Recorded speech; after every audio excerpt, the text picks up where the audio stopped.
क्या आप अपने उस जिगरी दोस्त के लिए, जो कभी आपकी कामयाबी से जलता था, ज़ॉम्बीज़ से भरे शहर में अपनी जान जोखिम में डालकर छलांग लगा सकते हैं? दोस्तों, ज़ॉम 100 के इस एपिसोड में अकीरा अपने कॉलेज के सबसे पक्के और हैंडसम दोस्त केंचो को बचाने के लिए शिनजुकू के ज़ॉम्बी मार्केट में कूद पड़ता है। हेलो दोस्तों, स्वागत है आपका। आज हम एक्सप्लेन करने वाले हैं ज़ॉम 100 bucket list of the dead का एपिसोड 3। एपिसोड की शुरुआत होती है अकीरा के साथ। अब जब ऑफिस जाना बंद हो चुका है तो अकीरा सोचता है कि क्यों ना एक कूल बियर्ड दाढ़ी रखी जाए। पर जब वो खुद को शीशे में देखता है तो उसे लगता है कि वो पूल कम और डाकू जगह ज्यादा लग रहा है। अचानक अकीरा के फोन की घंटी बजती है। नेटवर्क वापस आ गया है। मैसेजेस देखते ही अकीरा को अपने कॉलेज के दोस्त केंचिरो ryuzaki केंचो की याद आती है। कॉलेज के दिनों में दोनों रग्बी टीम के पक्के यार थे। केंचो दिखने में बेहद हैंडसम, बातें बनाने में उस्ताद और लड़कियों में बहुत पॉपुलर था। फ्लैशबैक, केंचो अपनी महंगी लाइफस्टाइल और मॉडल गर्लफ्रेंड का शो ऑफ कर रहा है, जबकि अकीरा ऑफिस की टॉक्सिक जॉब में पिस रहा है। कॉलेज खत्म होते ही केंचो एक बड़ा रियल एस्टेट एजेंट बन गया था। वो राजनेताओं के साथ डिनर करता, मॉडल्स को डेट करता और अकीरा के सामने अपनी सफलता का शो ऑफ करता था। अकीरा हमेशा अंदर ही अंदर उससे जलता था कि उसकी किस्मत इतनी अच्छी क्यों है, जबकि केंचो हमेशा अकीरा से यही कहता था, अरे बेवकूफ, छोड़ दे वो ब्लैक कंपनी की नौकरी। लेकिन अकीरा ने उसकी बात कभी नहीं सुनी थी। सीन शिफ्ट होता है शिंजुकू शहर के एक क्लब पर। शहर में तबाही मची है और हमारा केंचो पिछले 3 दिनों से एक क्लब के बॉन्डेज रूम में फंसा हुआ है। वो सिर्फ पानी पीकर जिंदा है और बाहर एक विशालकाय ज़ॉम्बी मॉन्स्टर दरवाज़ा तोड़ रहा है। केंचो रोते हुए सोचता है कि क्या उसकी आलीशान जिंदगी का अंत इसी घटिया जगह पर होगा। तभी अचानक उसका फोन बजता है, अकीरा का कॉल। अकीरा खुशी से पूछता है, और भाई केंचो, क्या प्लान है आज का? केंचो रोते हुए कहता है कि वो शिंजुकू में ज़ॉम्बीज़ के बीच फंसा है और अब बचने की कोई उम्मीद नहीं है। लेकिन अकीरा चिल्लाकर बोलता है, ज़ॉम्बीज़ मेरा कुछ नहीं बिगाड़ सकते, तू बस एड्रेस भेज, तेरा भाई अभी आ रहा है। अकीरा अपनी सुपर बाइक से ज़ॉम्बीज़ का कचरा बनाते हुए केंचो के क्लब पहुंच जाता है। तो अकीरा रोते हुए केंचो से माफ़ी मांगता है, केंचो मुझे माफ़ कर दे। तू हमेशा मुझे सही सलाह देता था कि नौकरी छोड़ दे, पर मैं तेरी सफलता से जलता था। तू मेरा सच्चा दोस्त है। केंचो भावुक हो जाता है, लेकिन तभी नीचे से दरवाज़ा टूट जाता है और सैकड़ों ज़ॉम्बीज़ ऊपर भागते हुए आते हैं। दोनों जान बचाकर छत की तरफ भागते हैं। छत पर पहुंचकर रास्ता बंद हो जाता है। सामने वाली बिल्डिंग की छत थोड़ी दूर थी। अकीरा बिना सोचे हवा में सुपर जंप लगाता है और दूसरी छत पर पहुंच जाता है। अकीरा चिल्लाता है, केंचो, अब तेरी बारी, जल्दी कूद। लेकिन केंचो डर के मारे कांप रहा होता है। ये नामुमकिन है, इतनी दूर मैं नहीं कूद सकता, मैं गिरकर मर जाऊंगा। मरने से पहले केंचो अकीरा के सामने अपना सबसे बड़ा सच बयां करता है, अकीरा, मुझे अपनी रियल एस्टेट की जॉब से नफरत थी। मैं लोगों को बेवकूफ़ बनाकर घटिया कॉन्ट्रैक्ट्स पर साइन करवाता था। मॉडल्स को डेट करना, अमीरों के साथ पार्टी करना, ये सब सिर्फ मेरा दिखावा था। मैं अंदर से पूरी तरह अकेला और खाली था। केंचो रोते हुए बताता है कि उसका असली सपना तो एक स्टैंड अप कॉमेडियन बनना था। वह लोगों को हंसाना चाहता था, लेकिन पैसों और दिखावे के चक्कर में अपनी असली पहचान खो बैठा। ये सुनकर अकीरा मुस्कुराता है और चिल्लाता है, तो फिर देर किस बात की? छोड़ दे वो घटिया जॉब। अगर तू सच में एक कॉमेडियन है तो कूद कर यहाँ आ और दुनिया को दिखा दे। अकीरा की बातें केंचो के दिल में आग लगा देती है। केंचो बिना कपड़ों के ही हवा में उड़ते हुए छलांग लगा देता है।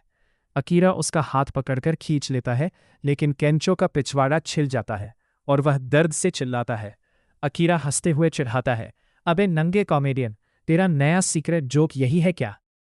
दोनों दोस्त छत पर बैठकर पुराने दिनों की तरह ठहाके मारकर हंसते हैं। केंचो कहता है कि जो लोग अपनी घटिया जॉब छोड़कर दिल की सुनते हैं वही इतिहास रचते हैं। अकीरा अपनी डायरी निकालता है और बकेट लिस्ट में एक नया पॉइंट जोड़ता है, अपने जिगरी दोस्त के साथ फिर से शराब पीना और पुरानी यादें ताज़ा करना। अब अकीरा को इस ज़ॉम्बी दुनिया में अपनी बकेट लिस्ट पूरी करने के लिए अपना सबसे भरोसेमंद साथी यानी केंचो मिल चुका था। तो दोस्तों, क्या केंचो और अकीरा मिलकर इस ज़ॉम्बी अपोकलिप्स में अपने सारे 100 सपने पूरे कर पाएंगे? अगले एपिसोड में दोनों की मुलाकात होने वाली है hot flight attendants air hostesses से।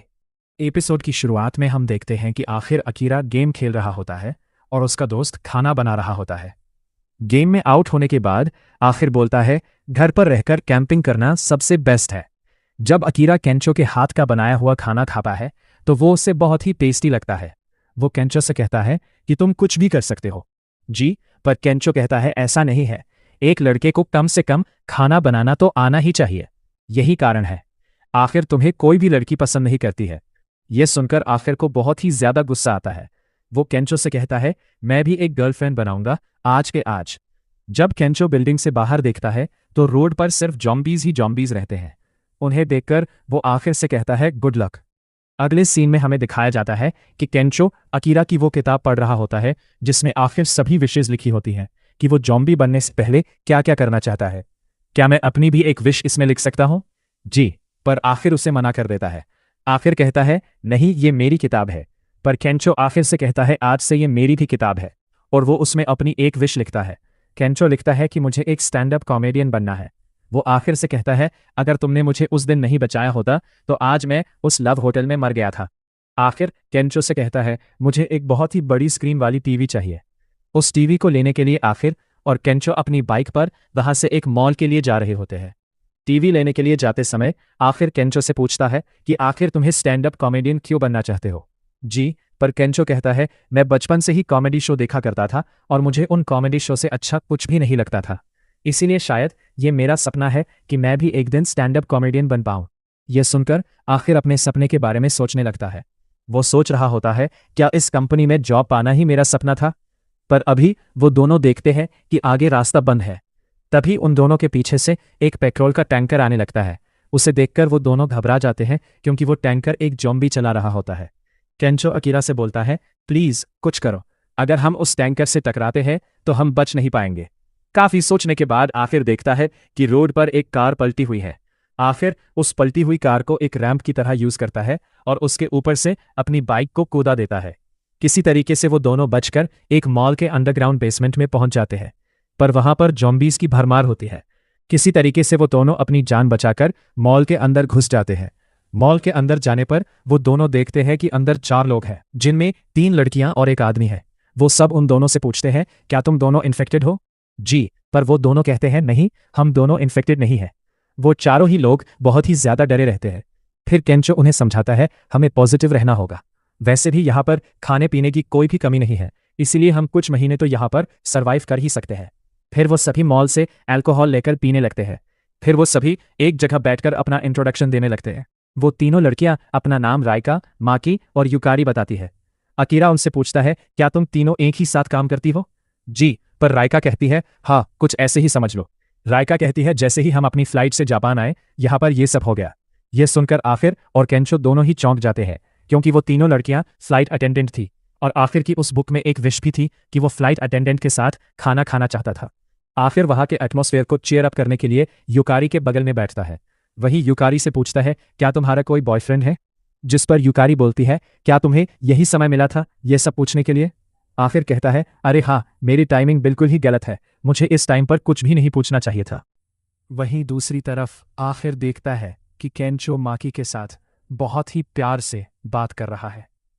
उसे देखकर वह बहुत ही ज्यादा जलस हो जाता है। फिर आखिर हंसता भी है। आखिर ये सोचता है मैं सब कुछ ऐसे खत्म नहीं होने दे सकता हूं, मुझे भी कुछ करना होगा। आखिर कहता है भले ही जॉम्बीज मुझे खा जाए, मैं इस मौके को जाने ही नहीं दूंगा। फिर आखिर सामने अपना इंट्रोडक्शन देता है और लेकर की पूरी बोतल एक झटके में पी जाता है। फिर केंचो भी वहां पर अपने कपड़े उतारकर नाचने लगता है। वहां सभी बहुत ही इंजॉय कर रहे होते हैं, पर अल्कोहल पीने के चलते आखिर का पेट खराब हो जाता है। वो बाथरूम जाता है जहां पर उसे उल्टी होती है। तभी युकारी वहां पर आती है। वो अकीरा से कहती है मुझे तुमसे कुछ बात करनी है। आखिर सोचता है शायद अभी भी मेरे लिए एक चांस है। अगले सीन में हमें दिखाया जाता है कि वो आदमी जो इन तीनों लड़कियों के साथ मॉल में था वो इन्फेक्टेड होता है, और तो और वो राइका को भी काट कर इन्फेक्टेड कर देता है। राइका की आवाज सुनकर केंचो और माकी जो कि सो रहे होते हैं जग जाते हैं। वहीं दूसरी तरफ हमें दिखाया जाता है युकारी अकीरा से बोलती है कि हाँ, जब तुमने मुझे पूछा था कि क्या तुम्हारा बॉयफ्रेंड है, मेरा एक बॉयफ्रेंड है, पर इन जॉम्बीज के आने के बाद मेरा उससे कांटेक्ट नहीं हो पाया है, पर मैं जानती हूँ कि वो अभी भी जिंदा है। आखिर सोच रहा होता है, हाँ, कोई मुझ जैसे लड़के से प्यार करेगा ही क्यों। जब केंचो और माकी देखने के लिए जाते हैं कि आखिर हुआ क्या है, तो वहां जाकर केंचो देखता है कि रायका एक जॉम्बी बन चुकी है।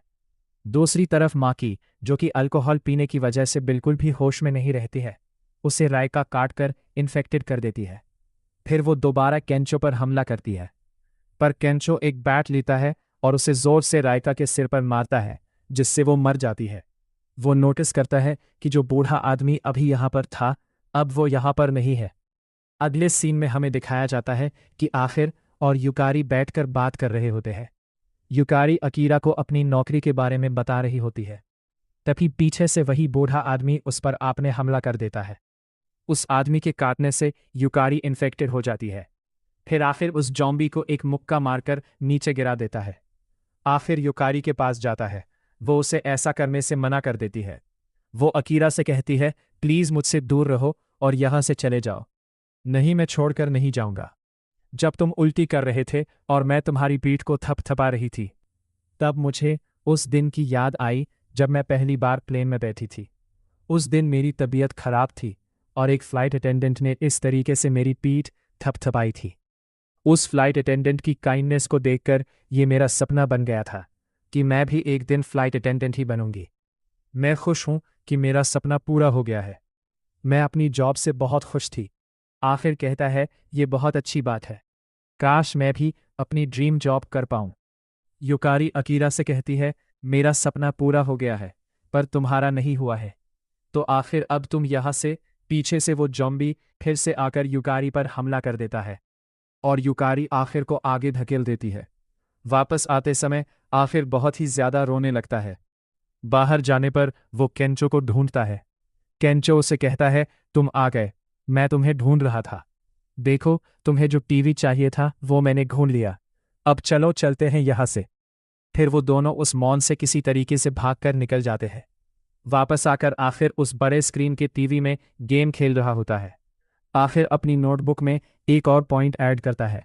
वो पॉइंट रहता है, मुझे अपने बचपन का सपना फिर से याद करना है। पिछले एपिसोड में हमने देखा था कि किस तरह अकीरा अपनी चाइल्डहुड ड्रीम को याद करने की कोशिश करता है, लेकिन अकीरा को याद नहीं आता है कि आखिर उसका चाइल्डहुड ड्रीम क्या था। अब आगे एपिसोड स्टार्ट होता है। लोग मिलकर एक बच्चे और उसके डॉग को परेशान कर रहे होते हैं। तभी वहां पर अकीरा आता है और लोगों को डांट कर भगा देता है और वो लड़का बचाने के लिए थैंक्स बोलता है। अकीरा ने सुपर हीरो का कॉस्ट्यूम पहना होता है। फिर अकीरा बोलता है, मैं जस्टिस का हीरो हूं। फिर वापस आते हैं। अकीरा सोकर उठता है। फिर वो उठते ही अपनी नोटबुक की तरफ देखता है और उसे याद रहता है कि अब तो एक सुपर हीरो जापान में फेल हो गया है। अब कोई भी जगह बचाने के लिए बची नहीं है। फिर उसे बाद में पता चलता है कि आर्मी ने एयरपोर्ट पर अपने लिए सब जगह बना ली है और साथ ही साथ माउंट वाले कुछ विलेजर्स ने विलेज तक जाने वाले चैनल को सील कर दिया है। इसका मतलब मेरे पेरेंट्स, क्योंकि वो गांव की छोटी सी जगह पर रहते हैं, इसलिए हम देखते हैं अकीरा केंचो को नहला रहा होता है। अकीरा नोटिस करता है कि केंचो ने अपने बाल डाई कर लिए हैं। अकीरा फिर केंचो से पूछता है, तुमने अपने बाल डाई क्यों कर लिए हैं? जिस पर केंचो बताता है, मुझे कॉमेडियन बनना है, इसके लिए बाल तो कलर करने ही पड़ेंगे। लेकिन हम इस सपने के बारे में सोचते हुए लगता है। तब अकीरा केंचो से बोलता है, मुझे एक सुपर हीरो बनना है। ये देखकर केंचो थोड़ा कंफ्यूज हो जाता है। फिर अकीरा बोलता है, मैंने अपना बचपन का सपना याद कर लिया है। अब मुझे बहुत ही बढ़िया सुपर हीरो बनना है जो लोगों को जॉम्बीज से बचाएगा। इस पर केंचो बोलता है, वो तो ठीक है, पर कैसे करोगे? जिस पर अकीरा बोलता है, मैं बहुत टाइम से जॉम्बीज पर कुछ रिसर्च कर रहा था। तभी अकीरा केंचो को भी लैपटॉप में कुछ दिखाता है। नेक्स्ट सीन में देखते हैं, आखिर अकीरा और केंचो सुपर हीरो बनने के लिए सुपर हीरो का कॉस्ट्यूम लेने चले जाते हैं। देखते देखते वो एक्वेरियम के अंदर चले जाते हैं।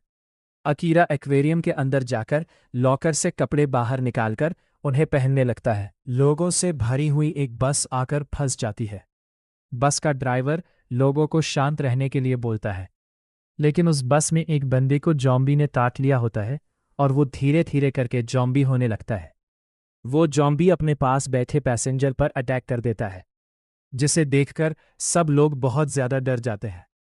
बस के सारे लोग जॉम्बी से बचने के लिए भागने लगते हैं।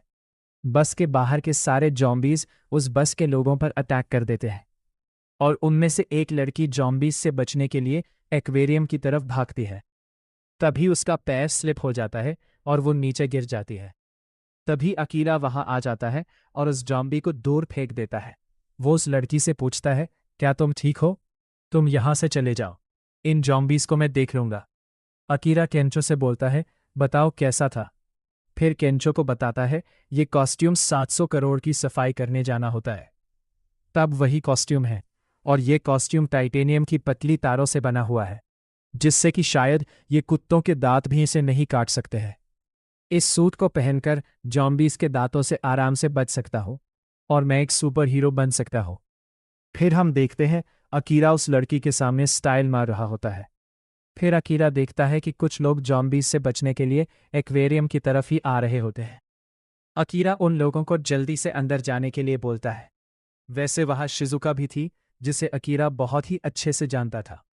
अकीरा सोचता है, ये तो नेक्स्ट डेज एनालिस्ट है, बहुत ही लकी हूं, मुझे उससे फिर से मिलने का मौका मिल रहा है। अकीरा शिजुका के बारे में सोच ही रहा होता है, तभी उसकी तरफ भी एक जॉम्बी अटैक कर देता है। अकीरा फिर सोचता है, ये तो अच्छा मौका है उस लड़की को दिखाने का कि आखिर मैं क्या कर सकता हूँ, और ये बहुत ही बढ़िया मौका है इम्प्रेस करने का। जॉम्बी अकीरा को काटने वाला ही होता है, तभी जोर से काट लेता है। दर्द होता है तो अकीरा चिल्लाने लगता है, मुझे नहीं होगा, मुझे बचाओ। फिर अकीरा कहता है, अब मुझे पता है, और वो जॉम्बी को धक्का देकर दूर फेंक देता है। उसके बाद एक्वेरियम का गेट बंद कर देता है। जब हम नेक्स्ट सीन में देखते हैं, अकीरा उन जॉम्बीज को पानी में फेंक देता है, तो अकीरा शिजुका के बारे में सोचने लगता है। अकीरा बोलता है, शायद उसने मुझे नोटिस तो कर लिया होगा, ये सुपर हीरो बनना